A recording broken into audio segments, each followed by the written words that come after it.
Good high noon, y'all. The name's Coop, and I'm the new sheriff in town.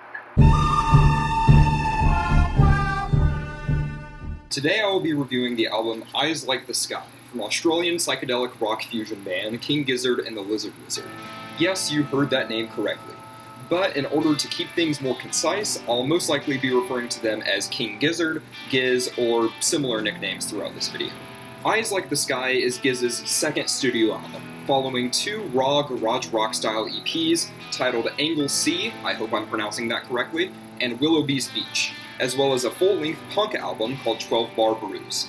Eyes Like the Sky takes a much different approach to King Gizzard's previous musical stylings, taking on the identity of a spaghetti western with narration by Broderick Smith and the band playing their instruments in the background.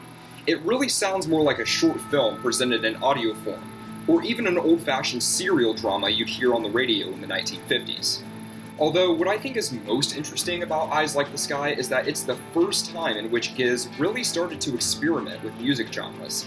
Since this album, they have dipped their feet into genres such as jazz, folk, thrash metal, dream pop, microtonal psychedelic rock, polyrhythms, European dance music, and even fast-paced fantasy battles that include a story about a man becoming a cyborg and then a god, then proceeding to destroy the universe by vomiting all over it.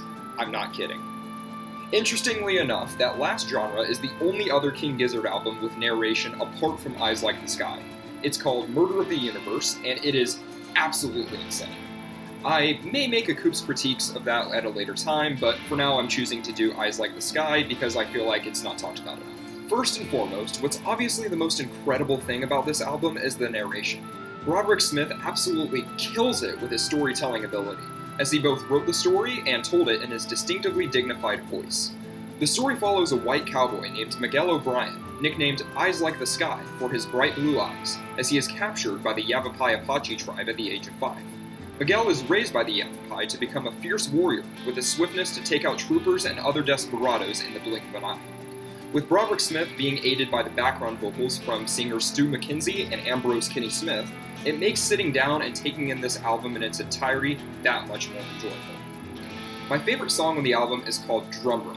There is something truly haunting about Broderick Smith speaking the words, Miguel O'Brien ran with the Apaches. He ran and ran, and as his legs grew, he glided over the desert earth, and then immediately being followed by a cacophony of drums and what I assume to be a harmonica, but I could be wrong on that.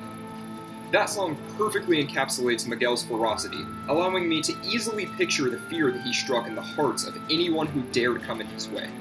This theme is also touched upon in the song Evil Man, in which Smith narrates one of my favorite lines I have heard in any Western tale I have ever seen or heard. The buzzards told them the story before they got there. My only real gripe with this album is that it was created before Giz had proper audio equipment. It sounds very raw in certain areas, and songs like Drum Run especially would be seriously improved if they were just in a higher fidelity. Now, on the flip side of that, the rawer nature of the album almost makes it seem even more authentic, as if it really was meant to be a Western serial from the 1950s. So really, there are pros and cons to the album not having the best audio quality. Sure, it maybe doesn't sound as polished as King Gizzard's later works, but there's some novelty in that. I think a lot of people, Western fans especially, will really appreciate the old-fashioned sound of this album. So, all in all, while Eyes Like the Sky may not be King Gizzard and the Lizard Wizard's best work, I feel as if it's often overlooked and needs much more attention. It's really a neat experience to sit down and listen to this album in its entirety, and the story is very interesting in my opinion. Overall, I think Eyes Like the Sky deserves a rating of 83 out of 100.